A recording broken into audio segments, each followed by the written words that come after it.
ಮಹಾಕುಂಭದ ಪುಣ್ಯ ಸ್ನಾನಕ್ಕೆ ನಾಳೆಯೇ ಕೊನೆ ದಿನ. ಉತ್ತರ ಪ್ರದೇಶದ ಪ್ರಯಾಗ್ರಾಜ್ನಲ್ಲಿ ನಡೀತಾ ಇರುವಂತಹ ಮಹಾಕುಂಭ ಮೇಳ ಪುಣ್ಯ ಸ್ನಾನಕ್ಕೆ ನಾಳೆಯೇ ಕೊನೆ ದಿನ. ಮಹಾಶಿವರಾತ್ರಿ ನಾಳೆ. ಹೀಗಾಗಿ ಪ್ರಯಾಗ್ರಾಜ್ಗೆ ಜನ ಹರಿದು ಬರ್ತಿದ್ದಾರೆ. ತ್ರಿವೇಣಿ ಸಂಗಮದಲ್ಲಿ ಲಕ್ಷಾಂತರ ಭಕ್ತರಿಂದ ಪುಣ್ಯ ಸ್ನಾನ. ತ್ರಿವೇಣಿ ಸಂಗಮದಲ್ಲಿ ಕಾಲಿಡಲು ಆಗದಷ್ಟು ಭಕ್ತ ಸಾಗರ ನೆರೆದಿದೆ. ಯಾವಾಗ ಕುಂಭಮೇಳ ಸ್ಟಾರ್ಟ್ ಆಯಿತು ಆಗಿನಿಂದಲೂ ಕೂಡ ಭಕ್ತರ ಸಂಖ್ಯೆ ಏರ್ತಲೇ ಇದೆ.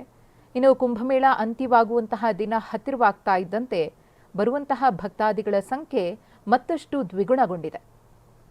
ಗಮನಿಸ್ತಾ ಇದ್ದೀರಿ, ನಾಳೆ ಶಿವರಾತ್ರಿ, ನಾಳೆಯೇ ಈ ಮಹಾಕುಂಭಮೇಳ ಅಂತ್ಯವಾಗುತ್ತೆ.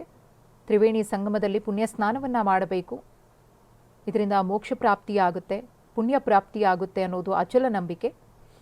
ಹಾಗಾಗಿ ಹೆಚ್ಚಿನ ಸಂಖ್ಯೆಯಲ್ಲಿ ಇವತ್ತು ಭಕ್ತಾದಿಗಳು ಪ್ರಯಾಗ್ರಾಜ್ನತ್ತ ಆಗಮಿಸ್ತಾ ಇದ್ದಾರೆ. ನಾಳೆಯೂ ಕೂಡ ಇದಕ್ಕಿಂತ ಹೆಚ್ಚಿನ ಸಂಖ್ಯೆಯಲ್ಲಿ ಭಕ್ತರಿರಲಿದ್ದಾರೆ.